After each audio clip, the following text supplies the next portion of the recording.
With all this talk about Infinity War coming out, I was thinking about going back and maybe finally doing that Infinity Crusades video for Throwback Thursday, but then I realized Captain America Winter Soldier came out in 2014. That was 4 years ago. It is my favorite Marvel movie, my second favorite comic book movie. Why have I not done a Throwback Thursday for Captain America, the Winter Soldier? And it's Thursday. You know what that means? It's time for us to have another Throwback Thursday. And we're gonna go back in time, throw up that celebration, because Heart of the Stories we tell, and me, Rob the host, is going to take us back to a quick nostalgic look and see how a story was that might be a little bit on the older side. So celebrate your week almost being over as we look at Winter Soldier. Alright, so this is one of those ones that I liked the comic book, I liked the adaptation. This movie hits all the major points. It's an epic story with great spy thriller, action, superheroics. It's a platinum, plain and simple. It is one of the best movies ever made.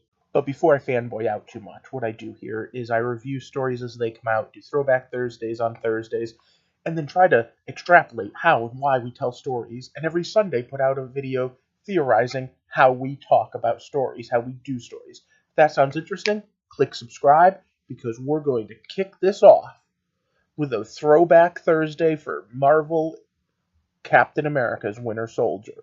The one that introduced us to Bucky as Winter Soldier, the one that introduced us to Falcon. Before I go any further, though, I guess this. So once again, it's stop. Spoiler time. The Marvel movies are not exactly strong in their second parts. In fact, most of the part twos are the weaker of them.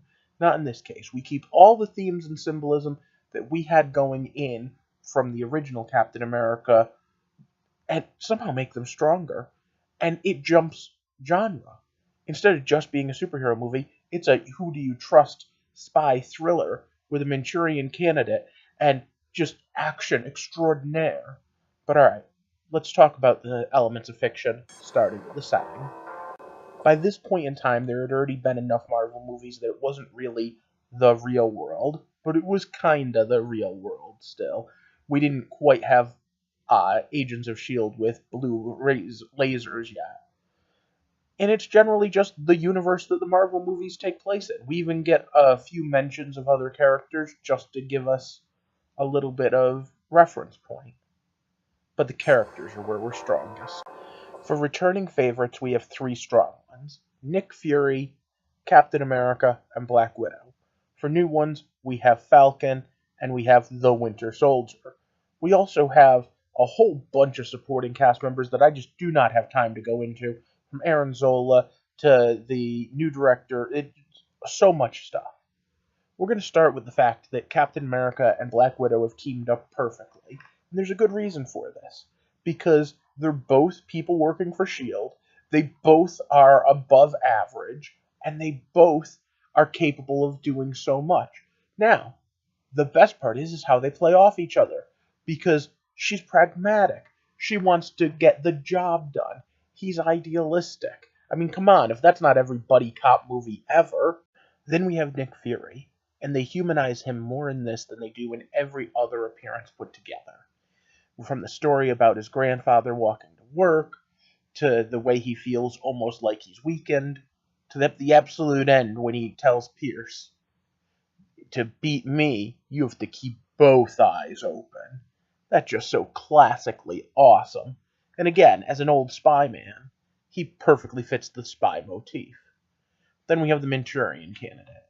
We have the Winter Soldier, who's actually Bucky, been brainwashed, became an assassin, and was given some super soldier serum of his own and a metallic arm to fight Cap. Then we're introduced to this guy, Falcon. In the comics, he was introduced very differently, but in this, he's just Cap's buddy that helps out. And it's pretty cool. I like the fact that they have to steal him his wings for it to work. Now, there's one last person that we're going to kind of touch on. Peggy Carter's great-granddaughter, great-grandniece, something like that. The scenes are better in this than they are in Civil War, but she doesn't have a lot of them, so the chemistry doesn't really have a chance to come to fruition. But as far as the plot goes, she's supposed to be the love interest. And like I said, this not only has a bunch of other supporting cast members, but it changes the entire direction the MCU is going in. And for that, we're going to have to talk about the plot. Pretty straightforward and linear. The plot is pretty simple. S.H.I.E.L.D. isn't S.H.I.E.L.D. S.H.I.E.L.D. is Hydra. Hydra infiltrated long ago.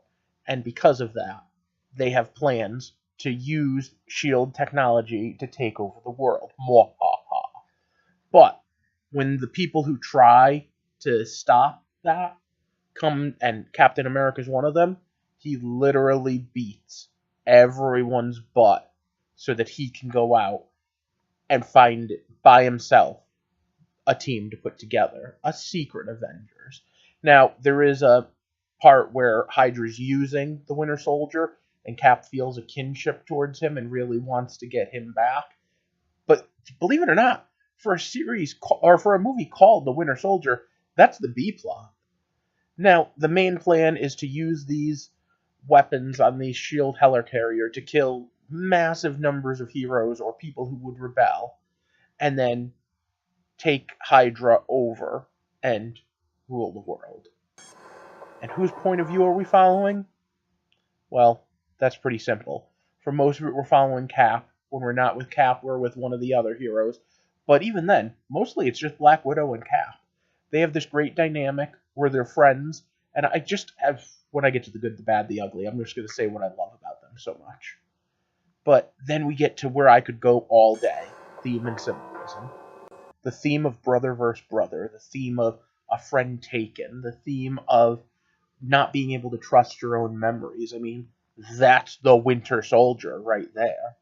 And that's before you get into the reoccurring theme of Cap trying to get away from being the bad guy. He questions everything. Is this freedom? Is this good? Is this bad? Should we be doing this? And that's what puts him in the way of Fury and later Hydra. In fact, there are scenes where it almost looks like he's about to break down and cry, and others where it looks like he's about to pick a chair up and throw it against the wall, because he's just in that much anger. Because this isn't the America he wanted. This isn't the America that he wanted to build. And finally, there's a great reoccurring theme of the fact that Black Widow and him are just friends, and that is so beautiful. We're going to go into that again in a second. But the whole spy motif, too. Classic things, like this kiss to draw away attention. Just, classic spy one-on-one. But then we reach the part of the episode where I have to do the good, the bad, and the ugly. And how am I supposed to do bad and ugly about a perfect movie? One of my favorite comic book movies. Alright, well, at least I get to start with the good. One of the reoccurring problems with Marvel movies and comic book movies is the love interest. And we really don't have one. Black Widow even jokes around trying to get Cap a date. And you know what? Those scenes all rang so true, because everyone I know who was the cool guy always had female friends trying to set them up with others. Then there's the action sequences. This elevator fight, literally, might be my favorite fight sequence in any movie ever. Does anyone want to get off? And then just kapow, everyone. And he takes them all out and then flips the shield up. I wish that other movies were half as interesting as that. But then, that's not the only action sequence either. I mean, it would be easy to just say that. But at the beginning, when he's infiltrating the boat, is such a great commando moment. At the end, when he's fighting the Quinjet, I mean, just over and over again, every action sequence delivers. And then there's the fact that it changed everything. Even Agents of S.H.I.E.L.D., the TV show, had a drastic change in what the story was because of the fact of this. And it had the great reveal that Grant Ward was Hydra. I mean, that was so perfect. And such excellent storytelling integrated between all of the things. But what about the bad? Well, at the end, there's a little bit of destruction porn. Yep. Yeah, I think they could have done without such a grandiose attack plan at the end. Crashing 3 helicarriers like that might have been a little overboard. How do I do ugly on this? How do I do ugly? I really want to punt this one. And I also really want to say the ugly is that they didn't follow up on all of the loose ends and we had Civil War instead of what should have been a great hunt for the Winter Soldier movie. But that would be cheating, wouldn't it? Alright, I need something ugly about Winter Soldier. So to not have to punt, I'm going with the name. A Winter Soldier has a very specific connotation. Normally in Russia, a winter soldier is someone who joins the military only in the winter in order to survive off being a soldier, get food, money, and then quits come summer because he's not actually interested in being there. It's actually kind of funny. It's an insult in Russia. So the winter soldier is very insulting of a title. Okay, yeah, that was really hard for me to do. I do not often give out platinums. This is such a good story. This, I mean, again, I would have to change some of my places. Wonder Woman and Black Panther would both get rating on here. But Captain America Winter Soldier is still my second favorite. Only one other movie beats it, and that's one that made us believe a man could fly. So, yeah, Black Panther would be on the list today. Wonder Woman would be on the list today. But Captain America Winter Soldier is still one of my all-time favorites. What about you? What did you like or dislike about it? Can you think of something I missed? Let me know down in the comments because I'd love to respond to that. But for now, if you could do me a favor and shoot me a thumbs up, share this video, and if you haven't already, click that subscribe button because we review movies here all the time, and we're going to go see all the Marvel movies, and you know there's one coming up. There's like 5 coming up, who am I kidding? But can hardly wait for them. And I'd love to hear your thoughts on them as well as I give my opinions and we dissect the different elements. For now, I hope you have a good night, and I hope you enjoyed walking with us through the heart of the stories we tell.